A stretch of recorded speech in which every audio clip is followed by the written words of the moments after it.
have very minimal relationship experience. The experience I attained was from dating my first, and so far, only boyfriend. When I say that, I mean ex-boyfriend. We ended up breaking up after I pranked him with a bucket of glitter. To be honest, the relationship was kind of going downhill for a little bit before that. At least for me, anyway. I like doing fun and exciting things 24/7, and he didn't. Anyway, the breakup was bad. I was super upset for a while, and then I got over it. We still kind of talk, I guess, but it's not like we're buddies. Of course, now I'm avoiding him a little more than usual these days, but that's because he pulled the craziest move on me 2 weeks ago, and I'm still not sure how to respond. I was going about my day at school, joking with the girls, stifling yawns in the middle of class, and stressing about the piles of work I was getting close to every day. I went up to my locker to get my books for my last class of the day, when something fluttered out with my books. I looked down and picked it up, curious. I had to refrain from gasping in the middle of the hall. Instead, I just let my eyes get super duper wide. It was a concert ticket for one of my favorite musicians. I had been pestering my parents about it for a little bit, but I gave up quickly on getting them to get me tickets. If you want it, work for it, they tell me. So, I had pretty much given up hope on getting to that concert. I was so confused. Who the heck would have given me these tickets? My first thought was Casey, but she was grounded. Something about getting home at like 2 in the morning. Sounded like her, honestly. The other girls were like me and could barely afford the tickets, let alone 2. I moved my foot and felt something slide underneath it. I picked up a piece of paper that I had stepped on. Hope to see you there. I have a big surprise for you. Signed, Anonymous. There was a little heart drawn by the Anonymous, and then I was really curious. Did I have a secret admirer now or something? I felt super giddy. I slid the ticket back into my locker with the note and went to my last class.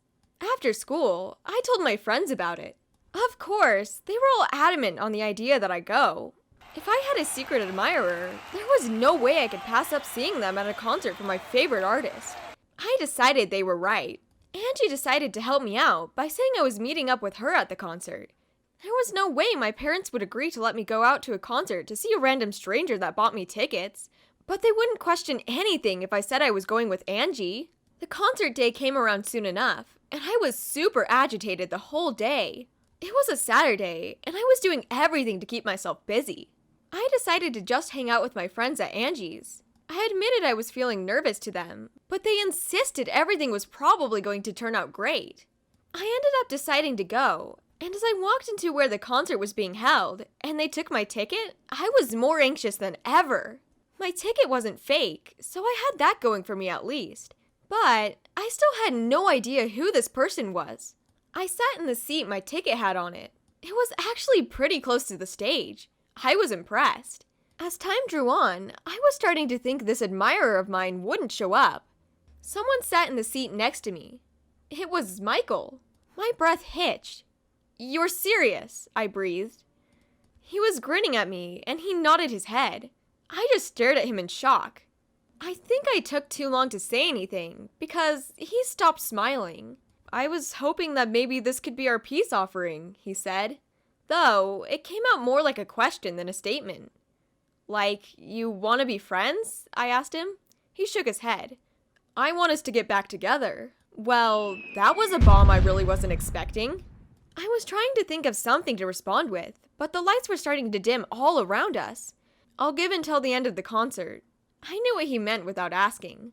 At first, I really did think about it. I thought maybe it would be nice to get back together with him. It was really fun at the beginning. Yet, maybe it was the epic post-breakup music that was playing. Maybe I was just having some intense flashbacks. Maybe my friends were screeching like banshees in my head.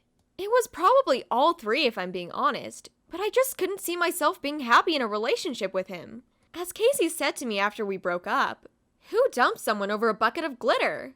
So, the concert was over. I was on a high, because it was still enjoyable, even though my ex-boyfriend was making me debate our love life while I was there. I turned to him when the lights turned on, and I told him no. He seemed defeated, and I felt a little bad, but I just explained everything that was on my mind to him. And while he was upset, It looked like he understood, at least a little bit. So I went to Angie's to spend the night. We explained everything to the girls on my FaceTime, and they told me they were proud of me. To be honest, I was proud of myself too. I had never really turned anyone down like that. Granted, it's because I've never had to. But it helped me understand myself better, and it helped me learn what I actually want from someone I'm dating.